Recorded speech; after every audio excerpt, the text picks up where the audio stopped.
également, diamants que l'on va surtout retrouver dans cette partie-là donc de l'Afrique.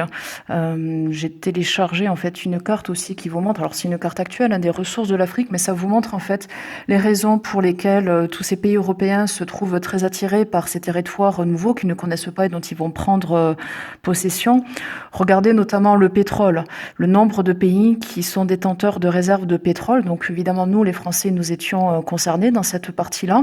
Le Gabon, j'ai oublié de le citer, fait aussi partie de nos colonies.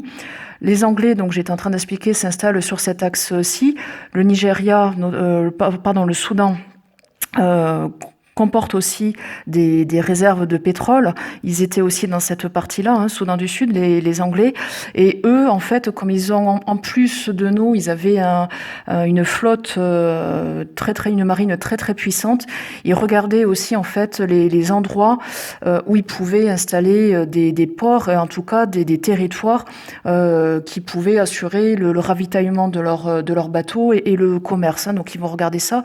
Et c'est eux aussi qui vont avoir l'initiative et des intérêts dans la construction ici à cet endroit du canal de Suez, qui va permettre en fait, donc c'est un canal que l'on va construire aussi avec les Français. Nous avons nos propres intérêts et c'est un canal qui va permettre du coup, au lieu de faire le tour de l'Afrique, qui était très très long et dangereux, qui va permettre, vous vous en doutez, de traverser directement la Méditerranée et de basculer dans la mer Rouge.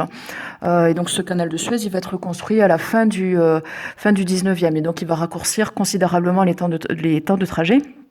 Et bien évidemment, les Anglais avaient intérêt à être présents sur place pour pouvoir en assurer le contrôle. J'ai parlé de l'or aussi, donc on l'a vu à travers le Mali. Vous voyez que donc cette ressource est aussi présente dans d'autres États. Tanzanie, c'est un pays alors qui a été à un moment donné allemand et puis qui va devenir anglais. Donc on est sur une zone d'influence plutôt anglaise. Et Afrique du Sud, j'en parlais, on trouve aussi de l'or. On va aussi trouver dans certains de ces pays des diamants. Et les diamants, notamment les mines de diamants, dans cette partie-là, donc je vous ai expliqué qu'il y avait des colons hollandais qui se sont installés. On a découvert du coup des mines de diamants et c'est ça aussi qui a du coup provoqué les guerres entre les Hollandais et les Anglais, puisque bien évidemment, à partir du moment où on a trouvé en fait toutes ces mines de diamants, ça a suscité énormément de convoitises. Donc vous voyez, l'Afrique, c'est un continent qui est extrêmement riche en ressources et c'est ça malheureusement pour ce continent-là qui a justifié la colonisation en fait de toute l'Europe. Voilà, donc je reviens sur la carte.